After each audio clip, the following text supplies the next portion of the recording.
I could have your attention now, we would like to begin the program. As a way of introduction, can you hear me?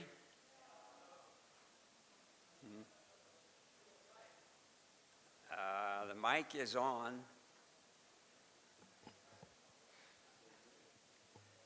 Can you hear me now? Okay, I'll try to keep my lips closer to the mic. As a way of introduction, I'm Hayward Hudson.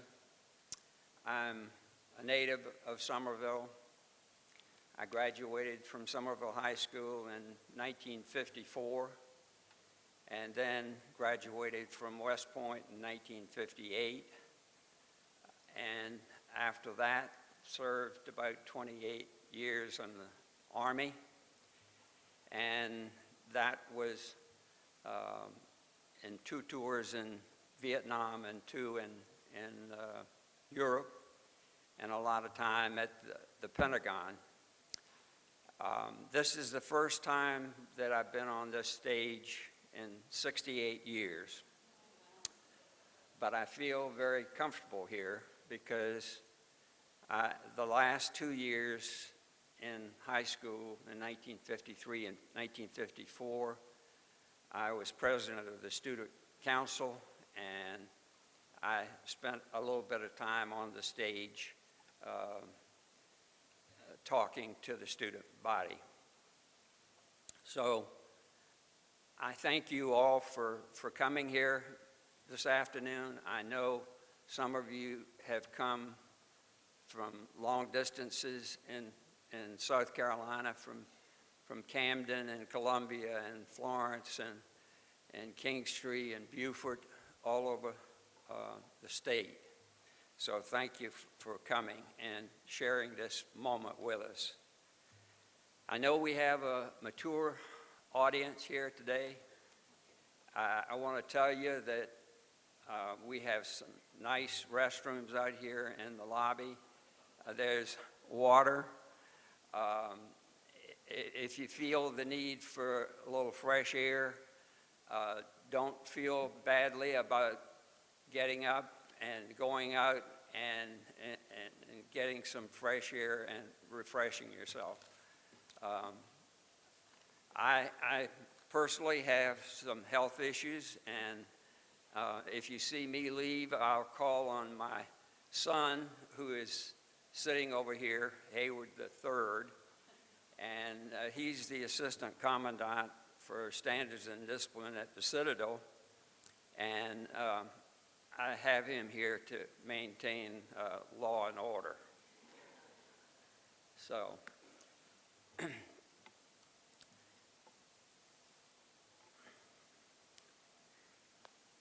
I want to tell you in advance that the program is going to last about an hour, and it will be kind of a trip down memory lane. And so if you want to shed a tear here and there, feel free to do that.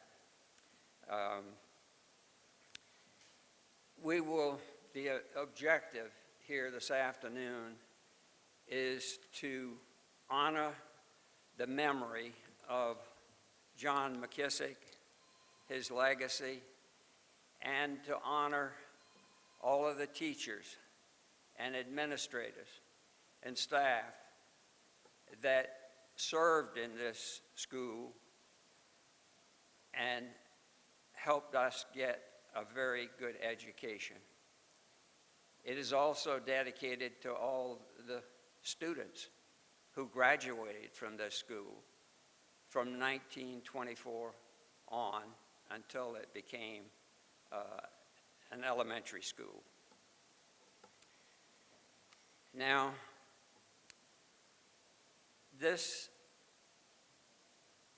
our story today will make you appreciate the quality of life that we enjoy in Summerville, and why Summerville is the best place in the world to grow up.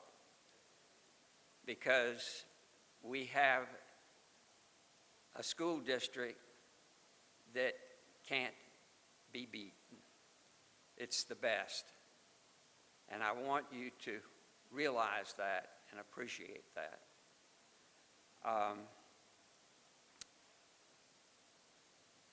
Now, I want to recognize some of the people who have come here today, specifically the McKissick family. Joanne, we are especially pleased to have so many of your immediate family here and family members from out of town here. And so if you would, I know everybody here knows you, but if you would stand for everybody to recognize you.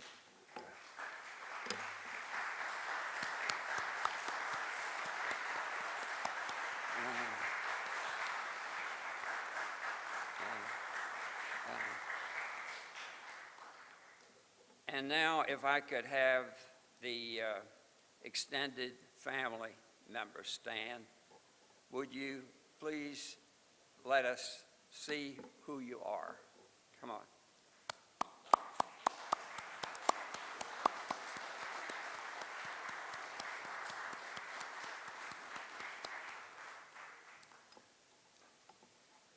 We did have quite a few elected officials respond.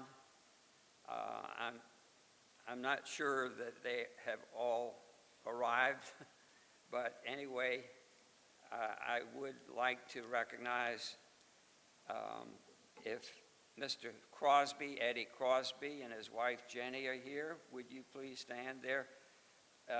Mr. Crosby is from County Council. Thank you. From Town Council, we have Mayor Ricky Waring, and also, is Barbara here? Okay. We had Councilman Terry Jenkins respond. Terry? Okay. Terry's here. And we have Councilperson Kimma Garden-Schmidt. Kimma, nice to have you.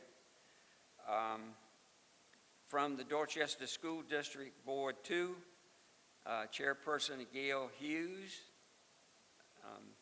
Is Gail here? Okay. Board members Tanya Robinson. Tanya. Ashley Wimberly and Brian Mitchum. Is Brian? Okay. Of course, we have Superintendent Joe Pye and Assistant Superintendents Julie Canarins. Julie's in the back. Thank you. And Glenn Huggins. Glenn? And I would like you to give them all a round of applause.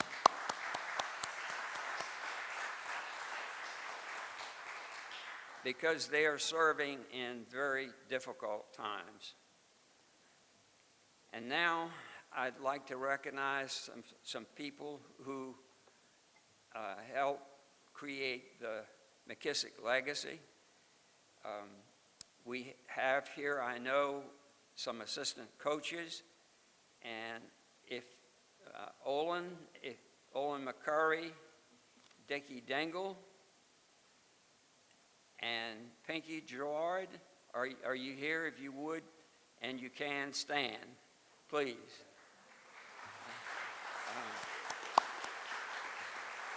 Yeah. Are there any other assistant coaches here this afternoon?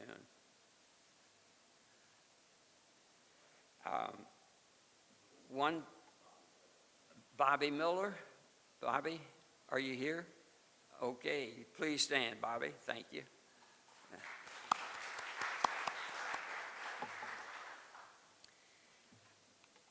We thought Bobby Bunch was going to be here this afternoon. Is there someone else? Olin? Okay. Bobby Bunch was John McKissick's first quarterback in 1953 and 54, and unfortunately he is not well and could not come. So are there any other former quarterbacks here? I know Stanley Tucker. Stanley, are you? Stanley, and who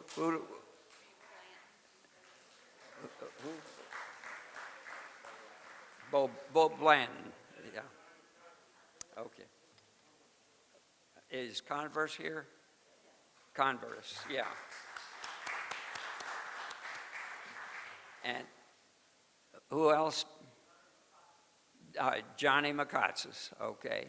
So we have a good showing of 4 former quarterbacks for John McKissick.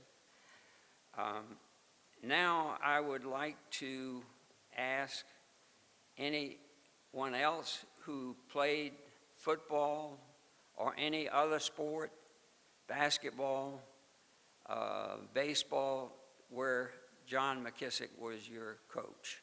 If you would please stand.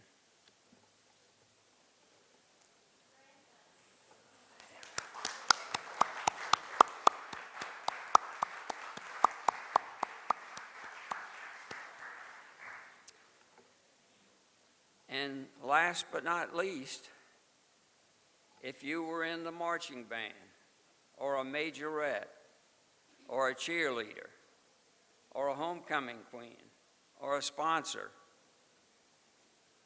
if you carried the chains at the football game, if you did anything for John McKissick, please stand.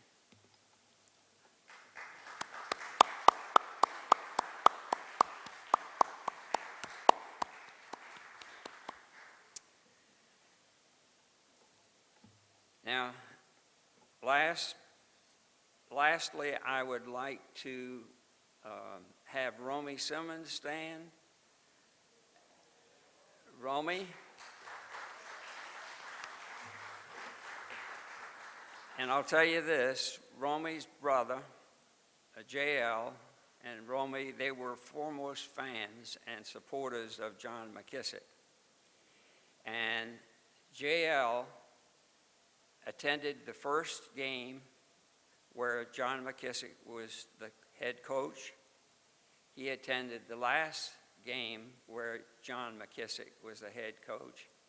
And he only missed 3 games in that period from the first to the last, including all games in and out of town. And only one of the 3 that he missed was for Romy's wedding.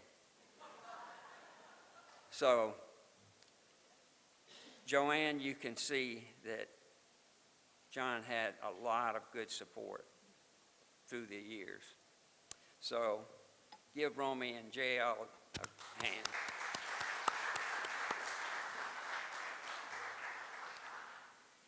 I want to recognize Mr. Billy Baker. Billy co-authored the 2 books, and he and Joanne collaborated and did a lot of work producing those 2 books. But I'll tell you, they really paint a wonderful picture of John McKissick. And as Billy pointed out to me before this program, Pat Conroy wrote the foreword to in one of those books, and it is glowing. I have the book, and Billy, would you please stand and let us give you a round of applause.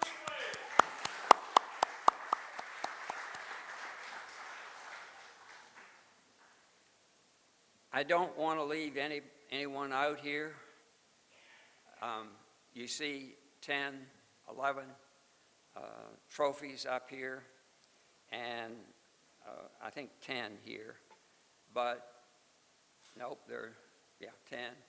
But there are some players here who played football under Harvey Kirkland, which was in the pre-McKissick period. I know Billy Anderson is here, and I think Buford is here, maybe, and maybe some others. But anyway, you supported Harvey Kirkland, and if you would please stand, Billy, and if Buford is here. Billy, I see you. All right. Buford, thank you.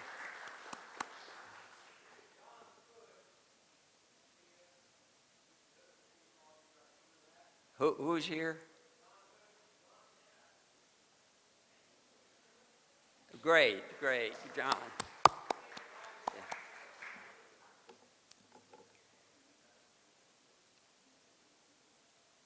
Well, I thank you all for being here and for this occasion. I think I pretty much recognize everybody in the room, but I'm willing to have anybody stand up at this point. I've been president of the Summerville Preservation Society now for 33 years. We have praised God for our success and many blessings by singing God Bless America as our invocation at every meeting. Irving Berlin, a Jewish immigrant from Russia, wrote God Bless America to express his gratitude for the prosperity that he experienced here in America. Ms. Jan Martin of Summerville Baptist Church will lead us in singing one verse of God Bless America. If you can, please stand. Thank you, Hayward. God bless America, land that I love. Stand beside her and guide her with the light from above. From the mountains to the prairies, to the oceans white with foam.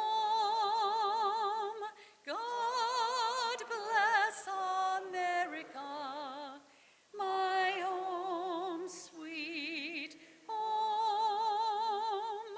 God bless America, my home, sweet home. Thank you, Jan.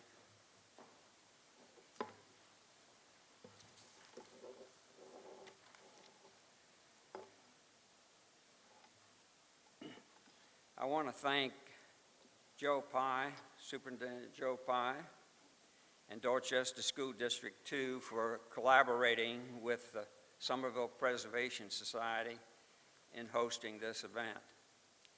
It has been a pleasure to work with the staff, especially Pat Rayner and her Public Relation Office, Assistants Jennifer Passmore and Phyllis Williams. Facilities Manager Tony Souls was most helpful in erecting the marker, and many people worked hard to get this auditorium and the grounds ready for this ceremony. I want to especially thank the students from the Performing Arts Department of Summerville High School and Fort Dorchester High School that are under the direction of Mr. Goodwin. They provided the music before the ceremony. I want to congratulate the school board on the wonderful job of restoring this old school building and adapting it for use as the offices for Dorchester School District Two. You will have the opportunity to take a quick tour after the program if you would like. I want to thank the town of Summerville, Ricky, for providing a grant for this marker back in May of 2017. At the same time, I want to apologize to Joanne McKissick and the McKissick family for not getting this marker erected while John was still living. We have many good reasons, Joanne, but it was instilled in me at West Point to respond, yes or no, sir, no excuse, sir. So I'm going to say to you, no excuse, ma'am. I want to thank the board of the Summerville Preservation Society for all the work they have done in preparation for this event and for the reception which will follow at the Old Town Hall after the ceremony here. Specifically, Fran Harbison, Judy Moss, Chip Martin, and Will Budden deserve special recognition. I want you also to know that I personally made these programs for you on my computer. Used up a couple of inkjet cartridges in the process. So don't let me see you throw them in the trash can, because if you do, you will be sent to detention. And you will have to serve the community time as the next president of the Summerville Preservation Society. This program today is designed to be informative and yet enjoyable. And I guarantee you that you will hear some facts today that you have never heard before. You don't need to take notes.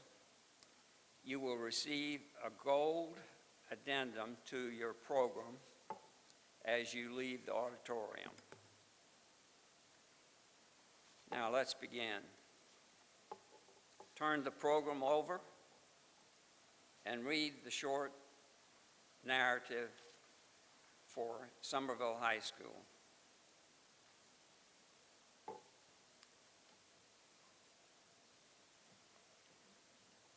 Public education in Summerville began in 1898 when a two-teacher school opened in the former Priebe House across Central Avenue from the Summerville Presbyterian Church.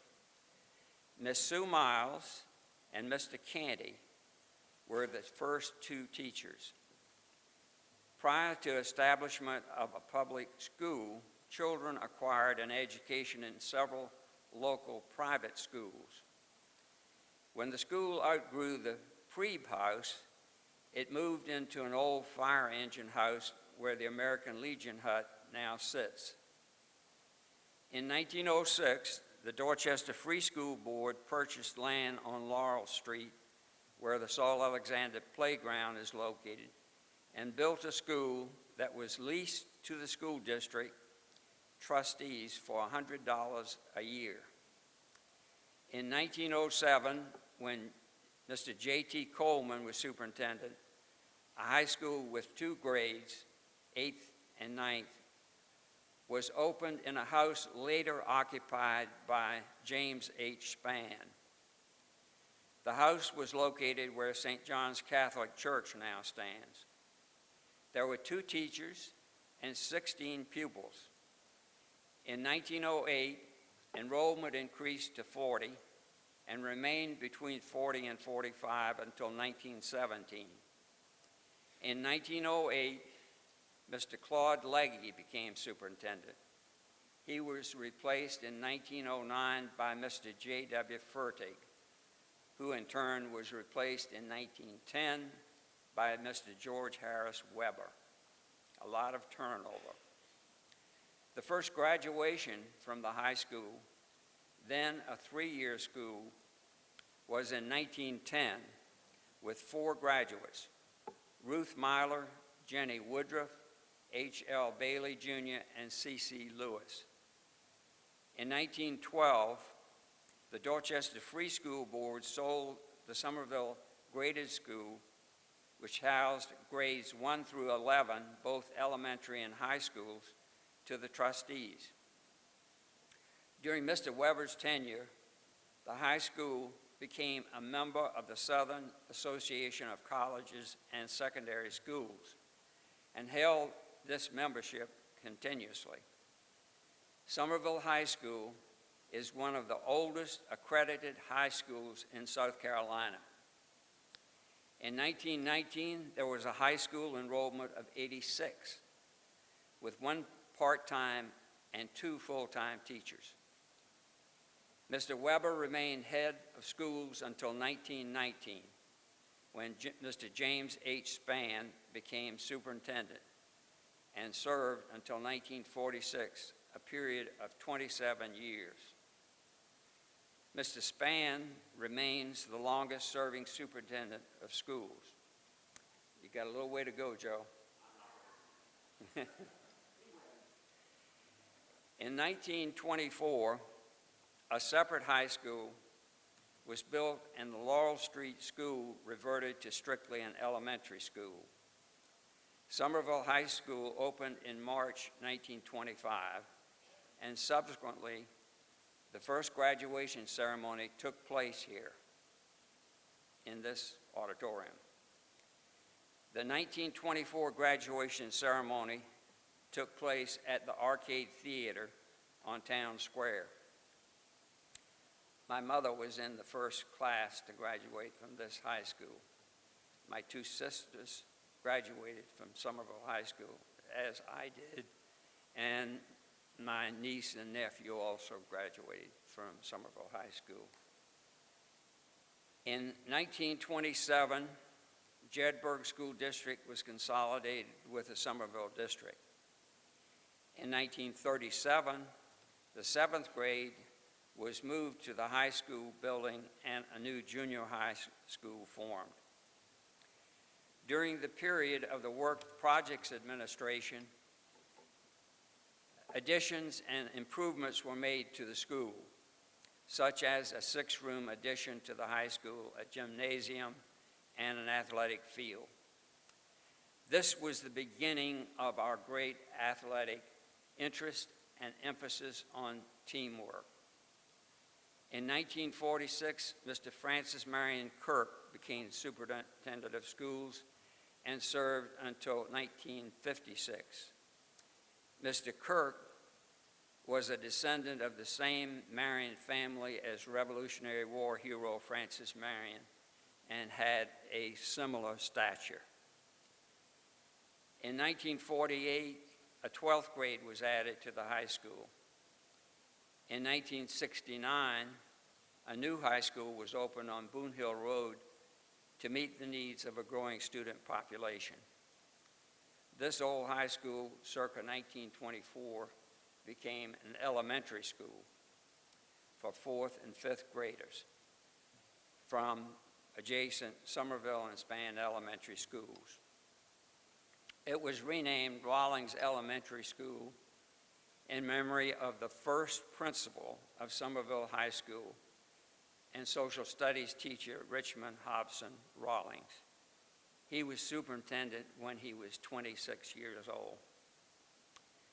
He was affectionately called Pro for professor. He served 4 generations of students. Mr. Rawlings was a native of Pineville, South Carolina. He graduated in 1920 from Wofford College with an A.B. degree in social studies. In his yearbook, Rooter,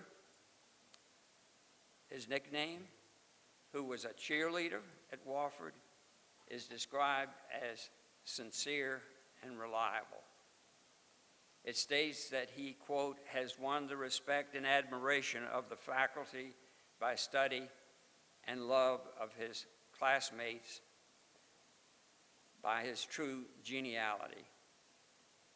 Also, Ruta claimed, and I'm quoting, "My romances have been many, my emotions deep, and yet he remained a bachelor for many, many years." Mr. Rollins ultimately married another career educator, Regina Donkel, who had a BS degree from Winthrop College and an AB degree from the College of William and Mary. Both Pro and Regina were listed respectively as principal and home economics teacher at Summerville High School in a 1931-32 publication of the State Board of Education. The Rollins lived in a small cottage in Summerville during the school year and spent their summers on Mr. Rollins' farm in Pineville, South Carolina. Mrs. Rollins continued as librarian until the early 1970s. Mr. Rollins died on 28 September 1978.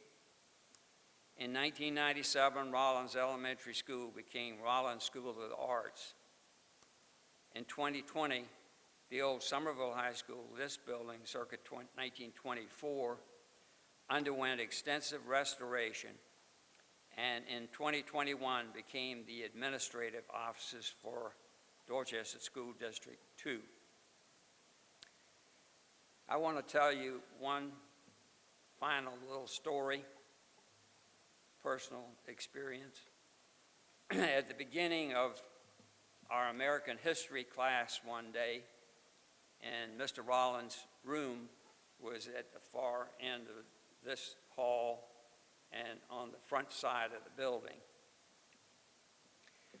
Well, that day, Mr. Rollins had to excuse himself. He did this frequently. We surmised back then that he perhaps needed some spirits to fortify himself. Maybe a little Hadacol or something. In his absence, one of the boys had a cherry bomb, and he threw it out of the window on the hard ground. And of course, it made a loud bang. And Mr. Rollins came rushing back into the room and started asking everyone, "Who did it? Who did it?" Nobody owned up to it. And so finally, after no one admitted to it, Shirley Alexander, some of you may remember Shirley. Shirley Alexander raised her hand and she said, "Mr. Rollins, we thought it was a car backfiring." And he patted his chest. He said, "Class, why didn't you tell me?" And we just burst out laughing. He was a wonderful man, though.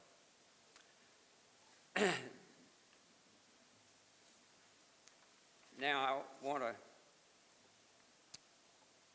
focus attention on Coach John McKissick. And in completing the part where we focused on Mr. Rollins and Mrs. Rollins, we could have focused on a host of other teachers. I mean, there were Mrs. Lenhart and Clarice Foster and so many others. But these two, I mean, Mr. Rollins and Mrs. Rollins, they dedicated their whole lives, their whole career from day one to Summerville High School. And so that's the reason we focused on them. But it would have been encyclopedia if I focused on all the other teachers that merited attention. I want to now shift to John, and I'd like to again thank Billy Baker and Joanne, because this mainly came from the books that they wrote, and it made it very easy to cover John's career. John McKissick was born in Greenwood, South Carolina in 1926, where his family struggled to survive the Great Depression. John's father was the 15th child of a Methodist minister. Mitch, I'm looking at you. When John was 3 years old, his father lost his bottling business to bankruptcy. The family moved to Lake City, South Carolina, where his parents opened a corner grocery. And unfortunately, the business failed within 2 years. John saw the effects of failure at an early age. Despite the family's poverty, which included no running water or indoor plumbing, a wood cooking stove, and meat only on Sundays, walking 2 miles down the tracks to school wearing no shoes, John benefited handsomely from rich family values, especially spiritual. John remained a devout Christian throughout his life. And I have the Methodist minister over here to prove it. He learned the importance of patience and dealing with youth from his mother. His father taught him to be self-reliant.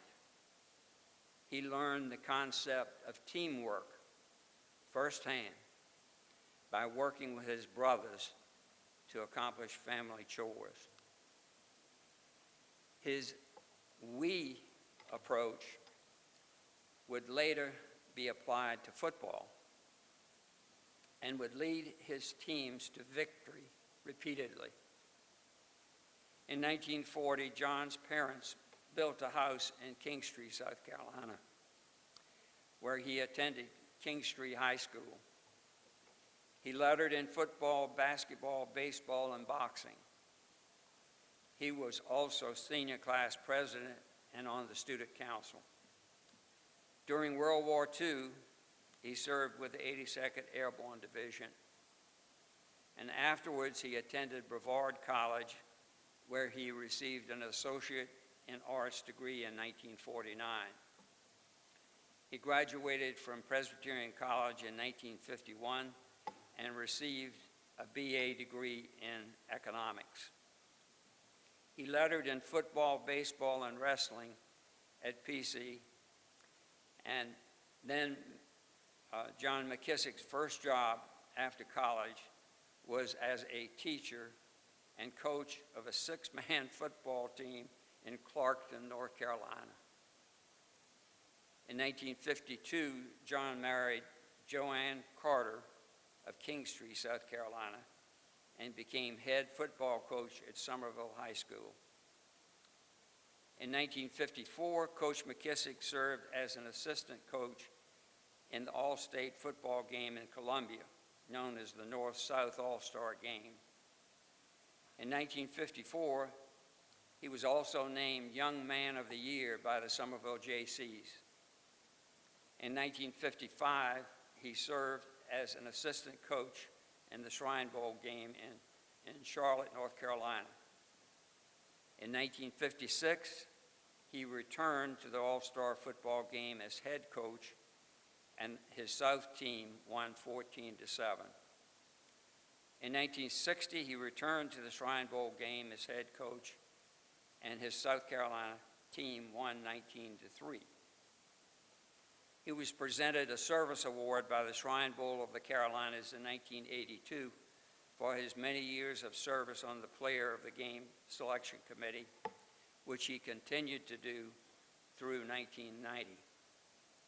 Coach McKissick was honored in 1993 by being asked to return to the North-South All-Star Game in Myrtle Beach as head coach for the South team.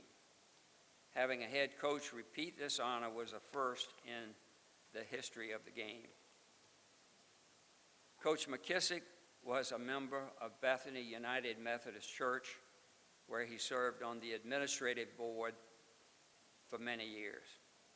He was a member of the Summerville Exchange Club and was a past president.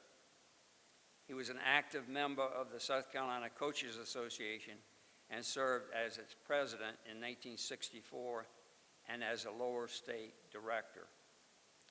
He was presented an Outstanding Service Award from the South Carolina Coaches Association. In 1964, Coach McKissick was granted a patent for a scrimmage hat he invented and sold for many years. In 1969, he received an MA degree in psychology and education from Western Carolina University. During 1978 to 1980, Coach McKissick's teams won 41 games consecutively, the longest winning streak ever in South Carolina. In 1980, he was named National Football Coach of the Year. He was inducted into the South Carolina Athletic Hall of Fame in 1982. In 1986, he received the Order of the Palmetto from Governor Carroll Campbell. The football field in Summerville was dedicated to Coach McKissick and named for him in 1987. Memorial Stadium itself was dedicated to men from Dorchester County lost in World War II. John was inducted into the National Sports Hall of Fame in Kansas City, Missouri in 1990. Coach McKissick was inducted into the South Carolina Hall of Fame in Myrtle Beach in 2005. John also has been honored for his role as athletic director. He was named South Carolina Athletic Director of the Year twice and a nominee for National Athletic Director of the Year twice. During many football seasons, a local cable TV station channel featured the John McKissick Show. Exhibits were established in his honor at the Summerville Dorchester Museum and in the museum in his hometown in Kingstree, South Carolina. Summerville Mayor Berlin G. Myers declared the week of 8 through 15 in October 1993 John McKissick Week, and Governor Carroll Campbell declared the week of 10 through 15 January 1994 to be John McKissick Week in South Carolina. Also in 1994, McKissick's alma mater, Presbyterian College, awarded him an honorary doctorate of public service degree. When John McKissick retired in 2014, after 62 seasons of coaching the Green Wave, he had achieved the most wins of any coach at any level to become the winningest coach in football history, with a record of 621 wins, 155 losses, and 13 ties. Moreover, his record included 10 state championships, with the final state championship occurring in 1998. Coach John McKissick died on 28 November 2019 at the age of 93. At this time, I want to call on Superintendent Joe Pye for his memories of a legend.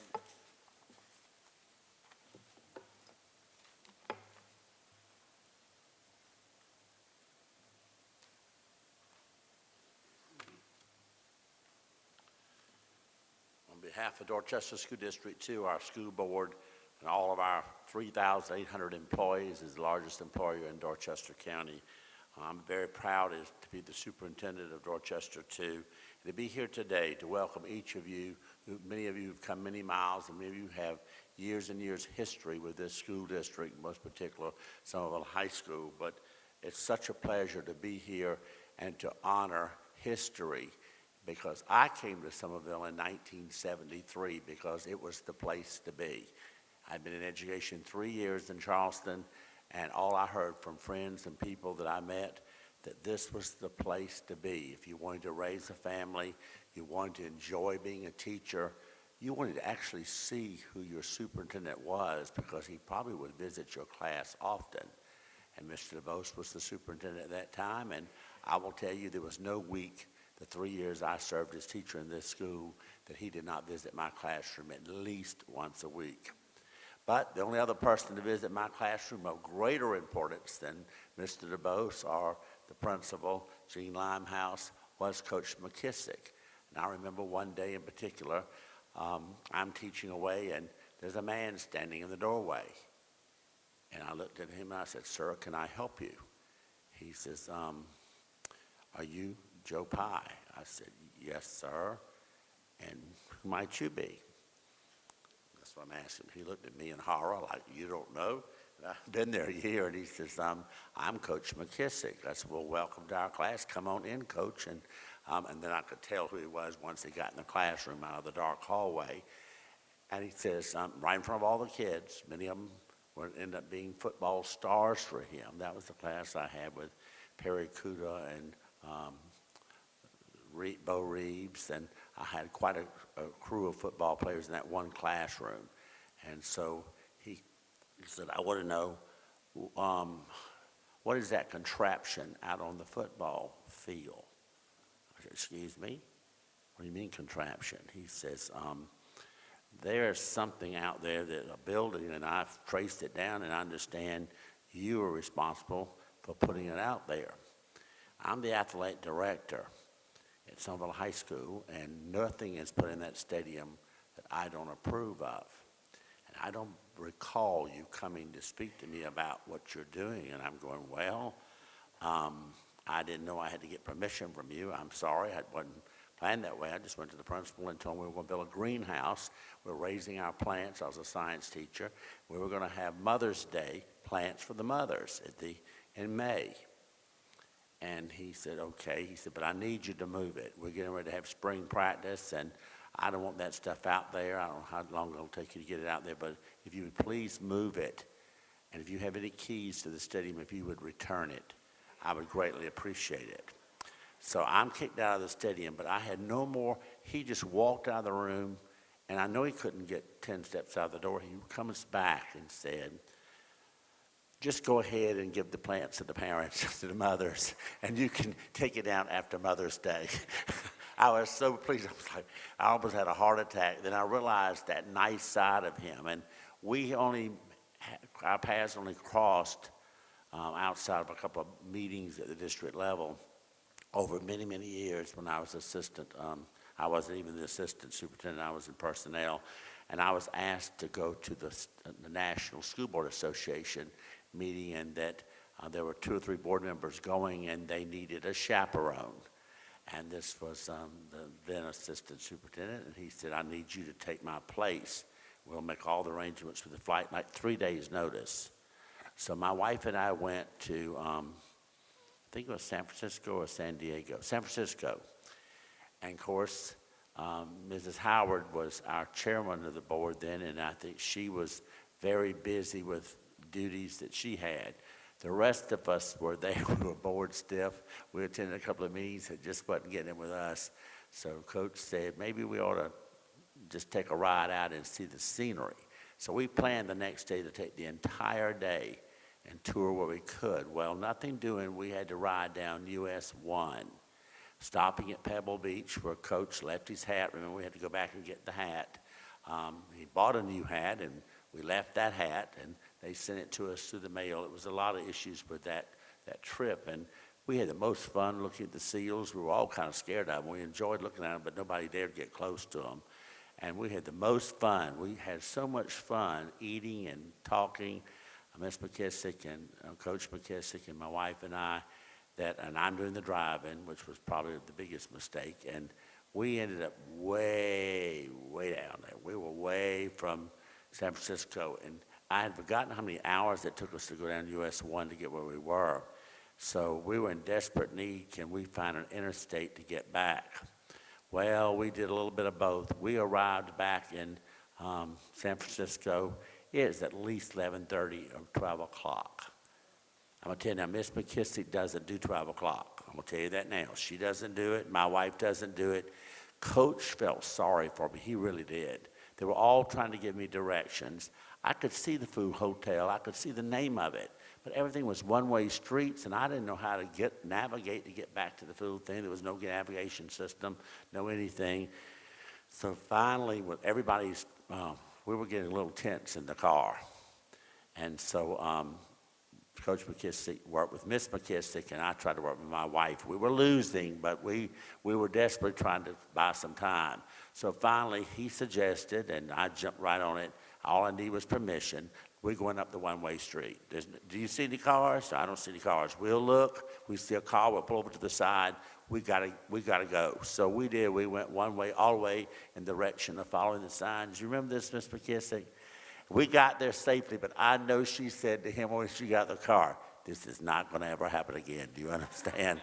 And then we were on another school board trip, and we were down near Mexico. And I think she realized I'm not riding with that crazy man into Mexico. So she went with Bo Blanton and that group.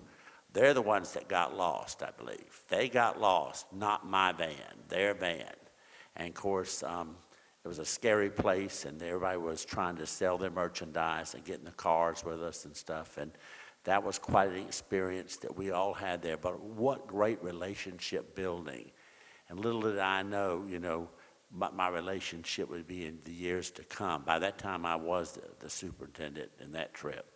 And so, and Coach McKissick is one of the main reasons I am superintendent.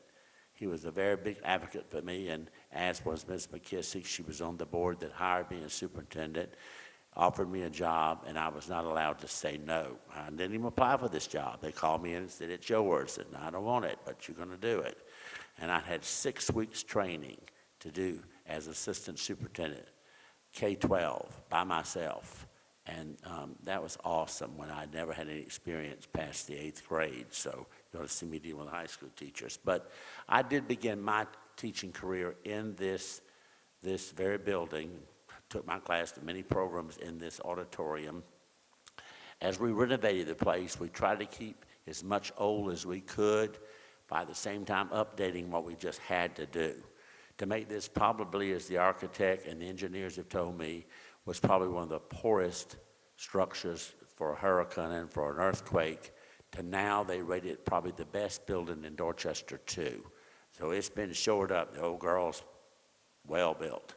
And we found such old timbers and things, and we kept what we could, and made the best that we were keeping the seats till we came in here, and one of the board members said, surely you're not expecting people to sit in a board meeting in those hard seats. But they're old, and I just want to keep that look from the many years ago. And I was here one day, and I sat in a seat, and I almost fell out of it. I'm going, no, we can't put the public in this. So we did update some things such as that. But back behind me is our district logo. And that really speaks well to what we've had in Dorchester Two for the many, many years. You see the adult in the middle reading to the student. In this district, in our core values, students come first in Dorchester Two, everything we do. When I came here, that's what it was. Students came first, employees a close second. We were a family, and those days a lot smaller. It's been very difficult to keep this family attitude as the district has tripled in size since I've been here. Moving on there, you see the 3 words, tradition, quality, and vision. The tradition's what I've been talking about.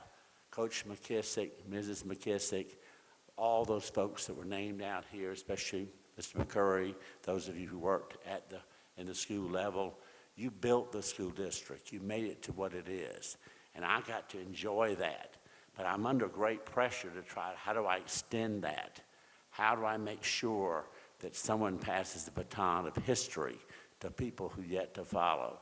Because the history is what brought me here, has kept me here, and has driven me, and it's what brought you and keeps you here. But I'm worried about so many newcomers coming to our town not appreciating what got us here. And it didn't happen overnight, and if we're not careful, we can lose it overnight. We have a wonderful school district, a wonderful community. And of recent, our community relationships with the town and the county is the best it's been ever. As we've, Stadium Park out here, as you'll see it, if you've not been there, take a look at what's happening over there. That is some fantastic facility, all part of a partnership. The district can't afford AstroTurf. There's no way we can do it. I have 3 high schools. Someone was talking about the size, Mr. Hudson was talking about the size of Summerville High School. Summerville High School currently has 3,200 students in it. It has had as many as 37. But when you add in Ashley Ridge's 2,400, Fort Dorchester's 2,400, you have 7,000 high school students. Had we not built the other 2 schools, Summerville High would now have 7,000 students, Hayward. You think we need more than a west in each wing? I think we need lots of wings. So the district is flat exploded, but we know where it all began.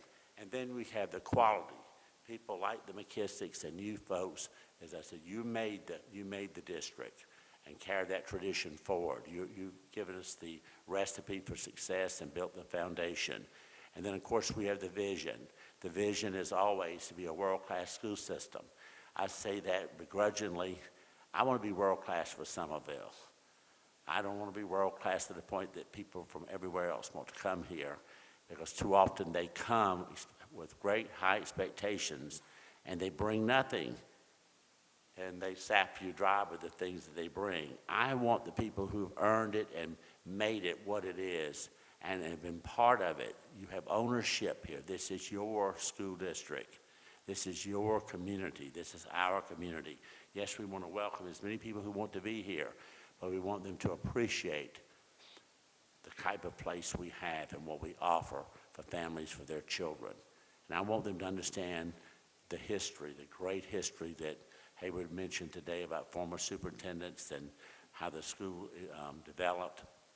And hopefully, many years from now, 97 years from now, whatever this building is being used for, someone else will be standing up here talking about how it got to be where it was. And I hope it will be as glowing as Hayward made us realize today and to appreciate.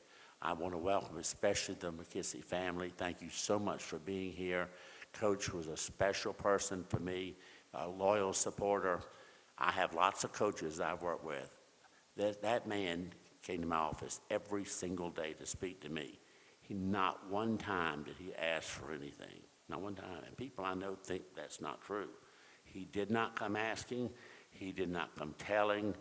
He just came and you know, as we talked, then things would surface in our conversation.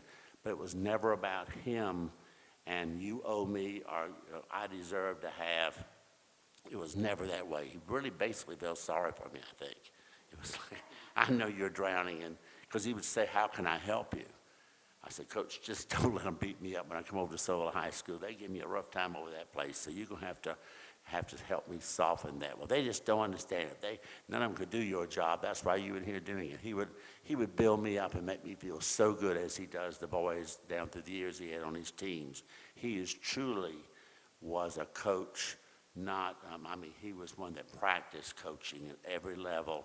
I'm sure he did as a parent, and that was just his style, and he did it with such ease and such grace, and just a very special person. So it's a great honor to recognize him today again, and we're going to continue to recognize him. I want to announce that we want to finish this block up. We're still not quite finished here, just about 99%.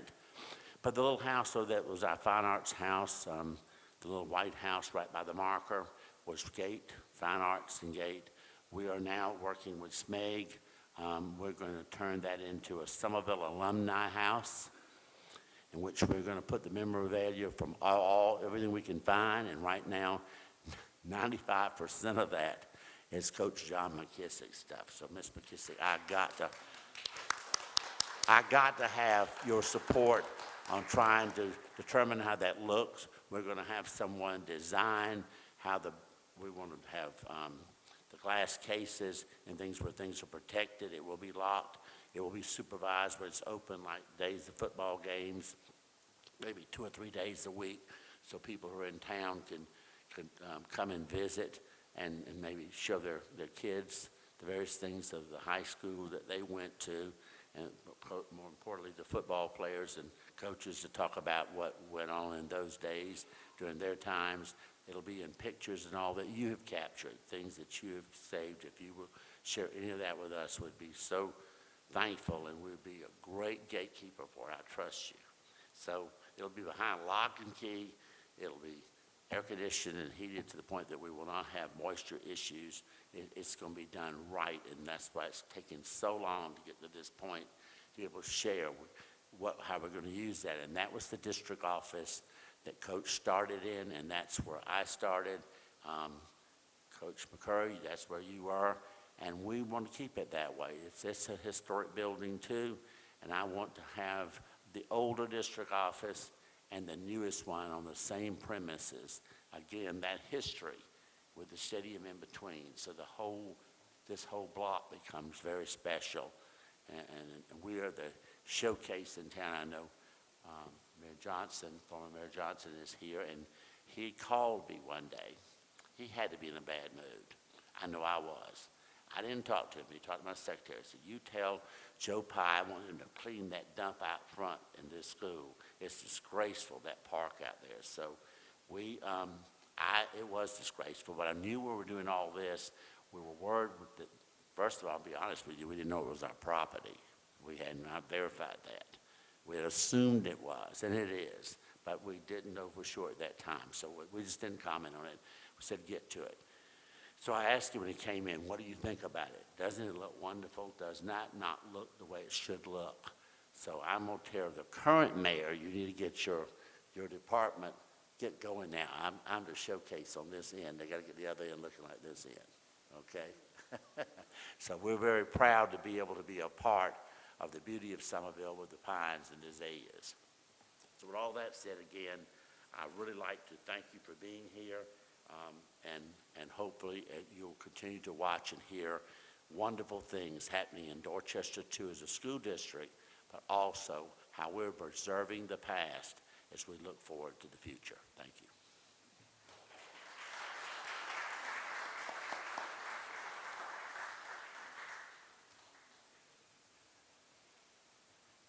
Let's give a warm welcome to our mayor, Ricky Waring, who is going to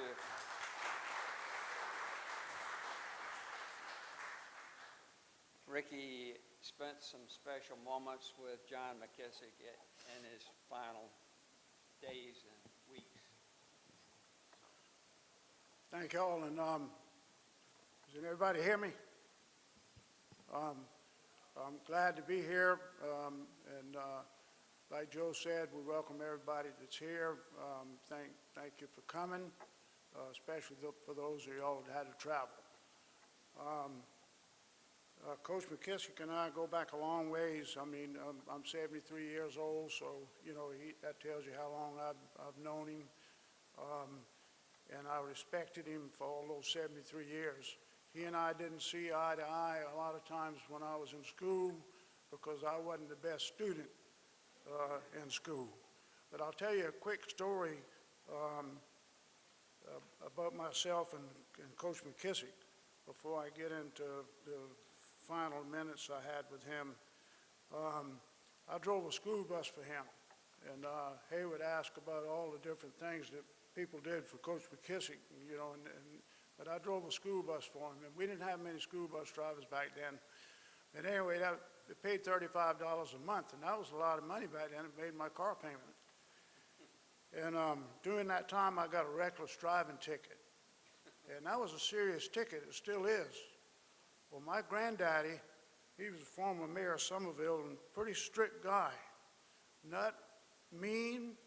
I never heard him say a cuss word, but pretty strict about doing the right thing. And George Whaley, who was Hayward's brother-in-law, another police officer stopped me, and George took over the case. Well, instead of him taking me home where I would have been happy, because my daddy was pretty happy and he probably wouldn't have done a thing. But my granddaddy, oh no, that was a different story. He told me to go upstairs and go to bed, and that's what I did. And some stuff went on over the weekend. It was on a Friday night. And Monday morning, I got up to get my bus to go pick up my kids. And my granddaddy was sitting at the table eating breakfast. He said, "Get your breakfast." I said, "I'm running a little bit late. I got to go ahead. I'm going to go outside and get the bus." I parked it right at the Lutheran church outside his back door. And he said, "You don't have a bus route anymore." And I said, "What you mean?" He said, "Well, I called Coach McKissick and told him that you got a reckless driving ticket, and if you weren't mature enough to drive in a car, that you sure weren't mature enough to drive a bunch of children on a school bus. So he took your bus and was given it to somebody else." So anyway, when I got to school that day, Coach called me to his office. He wanted to know all about it, and I told him.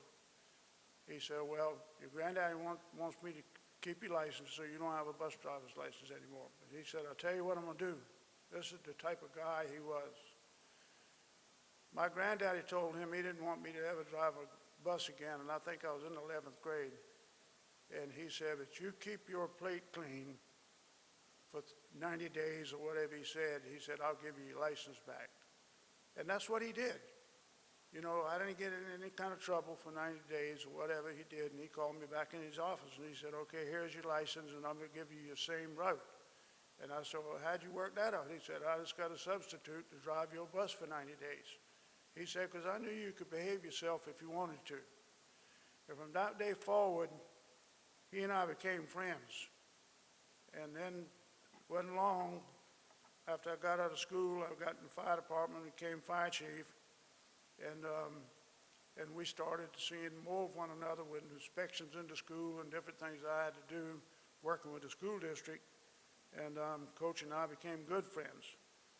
And Harry Avant, Mackie White, and a lot of his former football players that were real close to Coach McKissick, we started doing different things for the football team. So as they won a state championship, Harry and Mackie said, "Well, let's have a barbecue for the team." So we started putting on barbecues for the state championship teams. So Coach and I became closer. And that's how we became, I guess, real good friends. And anyway, so he treated me like a friend, and I treated him like a friend, and I learned to love that guy. I really did. He just became a super good friend of mine. And when he got up in age and he retired, I saw a lot more of him. And one little quick story I'll tell you, when Mr. Berlin Myers got sick and he was in the hospital, his son's wife died. And Berlin Jr. asked me to stay with Mr. Berlin in the hospital where they could all go to the funeral home that night. And so I stayed with him, and as soon as I got there and Marlena left, he said, "Ricky," he said, "get me my pants out of that closet. I want you to take me home." I said, "Mr. Berlin, you can't go home. You got to stay in the hospital." Well, he about drove me crazy. I mean, it was everything I could do to convince him he couldn't go home. Well, Ms. McKissick was in the hospital for something, and I was in there arguing with Mr. Berlin, and about that time, John walks in. And I was so glad to see Coach McKissick that night, y'all won't ever believe it. He walks in, Mr. Berlin's eyes light up, and he said, "Hey, John, how you doing?" Coach came over, and I said, "Coach, I'm glad to see you." So he sat down on the edge of the bed with Mr. Berlin. They started talking. Coach got up and get ready to leave, and I said, "Where you going?" He said, "Well, I get back over here and see Joanne." I said, "You ain't going anywhere." So I got him outside, and I said, "Please stay a little bit longer," because I knew that Marlena would be back. So he stayed there with me a little bit longer, and then he finally had to leave. And by that time, Marlena came back. He said, "You've been behaving?" And I said, "No, ma'am, he hadn't been behaving." And he said, "Yes, I have." I said, "He's been wanting to go home." And he said, "I hadn't been wanting to go home, honey." I tell you what, I laughed, but that was another good time. And John saved my life that night for a long time. But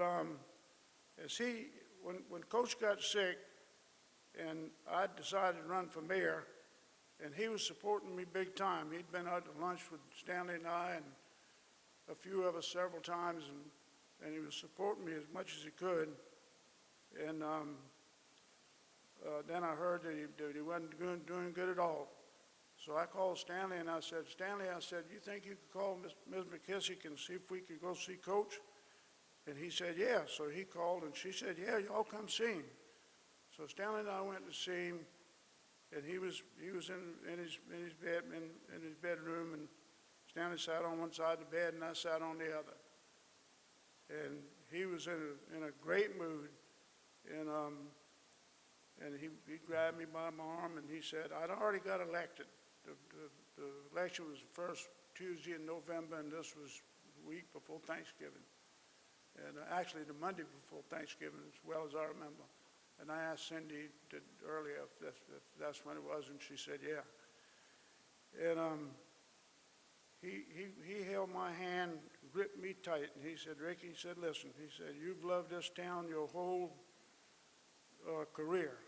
And I said, yes, for 40-something years. He said, you're going to do a great job. And he said, I'm going to be with you the whole time, whether I'm here or whether I'm up there. He said, I'm going to be with you, and you can do it. Because Berlin trained you. He said, you got good help. And he said, you could do a good job, because I didn't get sworn in until the first of the year. And I said, Coach, I appreciate that. And he said, as long as I got you on my side, I'll be fine. He said, well, I'm on your side, whether I'm here or whether I'm up there with the Lord. And that's the last words I heard out of his mouth, and I won't ever forget that. And I know he's been with me, because I've had some tough times, and I've thought about him each time that I have those tough times. I've thought about what he told me that day. And I'm just so glad that I called Stanley and he called Miss Joanne, and we went out and had that visit with him, because it wasn't long, but it was about 15 to 20 minutes. He was real tired. But anyway, I thank y'all for that, for allowing me to visit. I thank y'all for sharing John McKissick with the town of Summerville for all those years. You weren't even born when he started, probably, Cindy and Debbie, but you know, your whole life you shared your dad with the town of Summerville. And sometimes didn't get to see him because, especially during football season, he was working so hard with everybody else's family. And you all gave up your dad for the town. And I just thank you from the bottom of my heart, because he made Summerville a better place. John McKissick put Summerville on the map. He put Summerville on the map. And because you can go, I traveled this state when I was fire chief, and go into other towns that was the size of Summerville at that time. And I could walk into a fire station and say, I'm from Summerville. He said, oh, you're from that place down there where y'all got that great football team. I said, that's right. But John McKissick put Summerville on the map, and thank God for John McKissick. And I'm just proud that I got to know him personally, and thank y'all so much.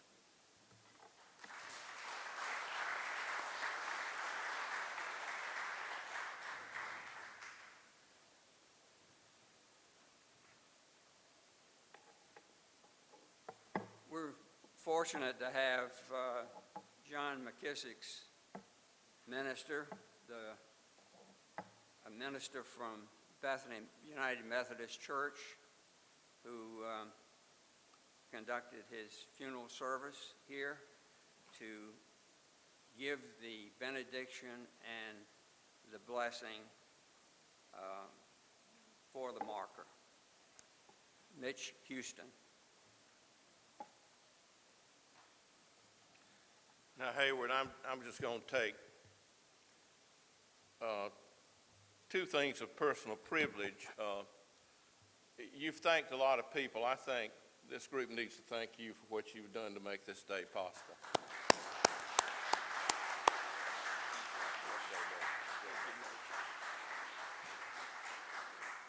Now, can y'all hear me in the back? I want to make sure everybody hears this. It was my honor to be John's pastor, and Harvey Kirkland's name was mentioned. When I was in Newberry, I was Harvey Kirkland's pastor for a number of years. So that's interesting, but also I just want it to be known, and that's the reason I want everybody to be able to hear me in the back. I'm up here with the Baptists. I just want to be known that the Methodists have won a lot of football games in Summerville, South Carolina. All right, so let's get that word out there. Let us stand.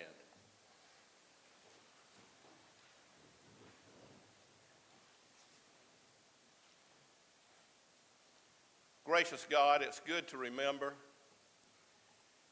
It's good to remember with our words, but most of all, it's good to remember in our hearts. We remember this day, the Rollins family and what they did in the beginning, and many others for this place where we stand. We remember all those who passed this way. Many have stood tall and many have worked hard so that we might have this blessed day, but also for the changing of life and hearts and minds through education at Summerville High School in this district. We thank you for the staff that has served in this place in the past, for the administrators, for the teachers, for the students whose lives were changed by Summerville High School. And on this special day, we thank you for John and Joanne McKissick, for what they mean to this community.